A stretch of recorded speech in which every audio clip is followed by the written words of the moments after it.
A reading from the Gospel of John. After this, there was a festival of the Jews, and Jesus went up to Jerusalem. Now in Jerusalem, by the sheep gate, there is a pool called in Hebrew Bethsaida, which has 5 porticos. In these lay many invalids, blind, lame, and paralyzed. One man was there who had been ill for 38 years. When Jesus saw him lying there and knew that he had been there a long time, he said to him, "Do you want to be made well?" The sick man answered him, "Sir, I have no one to put me into the pool when the water is stirred up. And while I am making my way, someone else steps down ahead of me." Jesus said to him, "Stand up, take your mat, and walk." At once the man was made well, and he took up his mat and began to walk. Now that day was a Sabbath, so the Jews said to the man who had been cured, "It is the Sabbath. It is not lawful for you to carry your mat." But he answered them, "The man who made me well said to me, 'Take up your mat and walk.'" They asked him, "Who was this man who said to you, 'Take it up and walk'?" Now the man who had been healed did not know it was Jesus, for he had disappeared into the crowd that was there. Later Jesus found him in the temple and said to him, "See, you've been made well. Do not sin anymore, so that nothing worse happens to you." The man went away and told the Jews that it was Jesus who had made him well. Therefore the Jews started persecuting Jesus because he was doing such things on the Sabbath. But Jesus answered them, "My Father is still working, and I also am working." For this reason, the Jews were seeking all the more to kill him, because he was not only breaking the Sabbath, but also calling God his own Father, thereby making himself equal to God.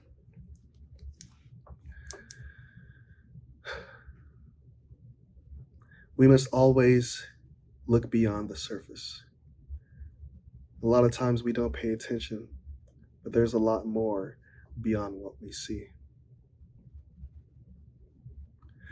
Today's gospel shows us the story of a man who had been sick for 38 years. Now, this man went to this pool, and it's a pool of healing. See, whenever the waters are stirred up, people would go inside this pool and be healed. And this man who's been ill for 38 years decides to do this. And even in his attempts, is still not able to be healed. People jump in line in front of him, and he still is there, just holding on to hope, potentially waiting for the day that he would be healed. He meets Jesus, and of course, Jesus heals him. As he's doing what Jesus instructed by taking up his mat and walking, he's seen by the Pharisees, who right away decide to act. The Pharisees see something that's just appalling: somebody working on the Sabbath. As they see this man walking around with his mat, they ask him, "You're not supposed to be doing that. Why are you doing that?" And he tells them, "Well, the person who made me well told me to take my mat and walk."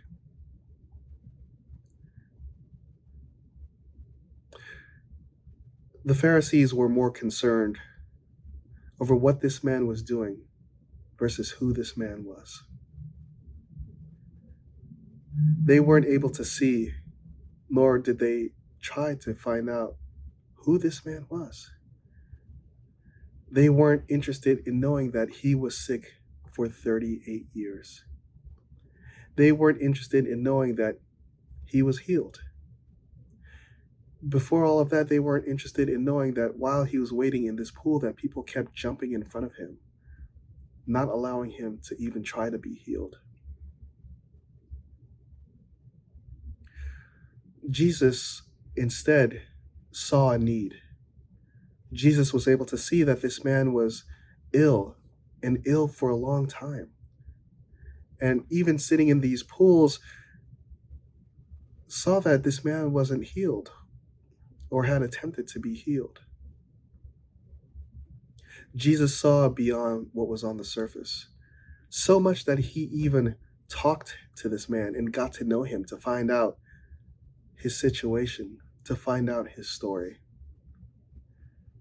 The Pharisees were quicker to act based on what they saw on the surface, instead of getting to know who this person was and why all of this was happening.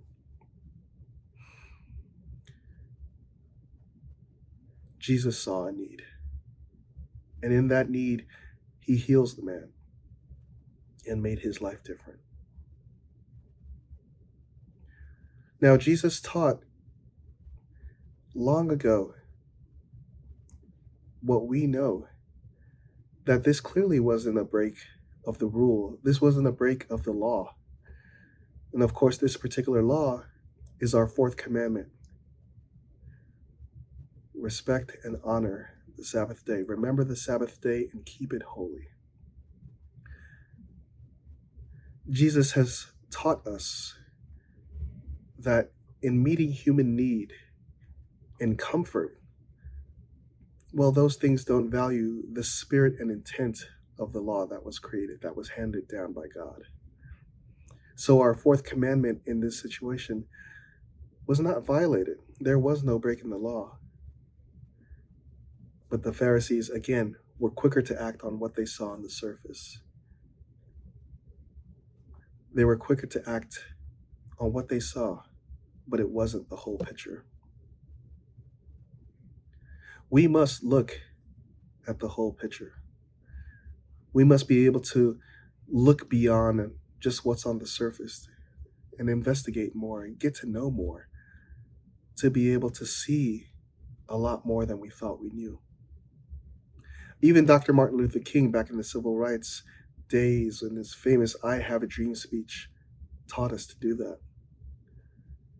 Dr. King told us to look beyond what's on the surface, to look at the content of our character rather than just the color of our skin, to look beyond the surface, because there's a larger picture that we're missing out.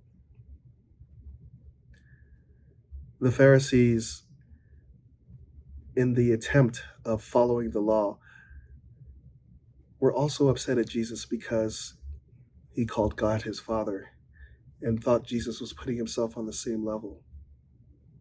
Again, if the Pharisees were able to look beyond what they saw on the surface, look beyond what they thought they knew, and got to know Jesus a little more, got to know his story, they were able to see that Jesus was accurate in what he was saying. We mustn't fall into the same trap. We mustn't get caught up in what we see on the surface. We must look at the whole picture. We can follow Jesus' example and get to know one another, know more than what we see. But we cannot just stop at what's on the surface. Amen.